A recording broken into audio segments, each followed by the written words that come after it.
ఏంటి సంతంతా ఓపెన్ చేసి పెట్టుకుంది ఇది అనుకుంటున్నారా? చెప్తా. లాస్ట్ వరకు చూడండి ఈ vlog. First of all PG vacate చేయాలి కదా! సో, అందుకని చెప్పి మొత్తం లగేజ్ అంతా సర్దుకుంటున్నాను. ముందు రోజే మొత్తం బ్యాగ్ అంతా సర్దేశాను. నా బట్టలని ఒక పెద్ద ట్రాలీలోనే సరిపెట్టేశాను. అసలు టాస్క్ ఇప్పుడే స్టార్ట్ అయింది. బట్టలు సర్దడం ఏముంది, జస్ట్ బీరువాలో ఉన్నవి తీసి బ్యాగ్‌లో పెట్టడమే. బట్ ఈ కాస్మోటిక్స్ ఇంకా ఈ మిగిలినవన్నీ ఉంటాయి కదా! పచ్చడ్లు తెచ్చుకున్నాను ఇంటి నుంచి. అవన్నీ పెట్టేసరికి నాకు 2 డేస్ పట్టింది.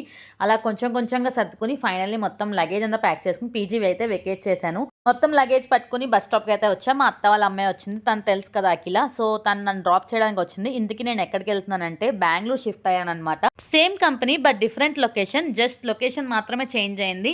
ఎప్పటినుంచో అనుకుంటున్న లొకేషన్ అనమాట. నా చిన్నప్పటి నుంచి డ్రీమ్ సిటీ బెంగుళూరులో జాబ్ చేయాలి అని చెప్పి చాలా అనుకునేదాన్ని చిన్నప్పటి నుంచి కూడా. బట్ అది నాకు లొకేషన్ అనేది అవ్వలేదు.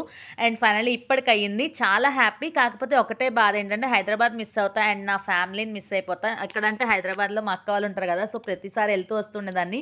ఇదంతా మిస్ అవుతా. కానీ కొన్ని కావాలంటే కొన్ని వదులుకోక తప్పదు కదా! ఇప్పటి నుంచి బెంగుళూరు వ్లాగ్స్ చూడొచ్చు. Please like, share and subscribe.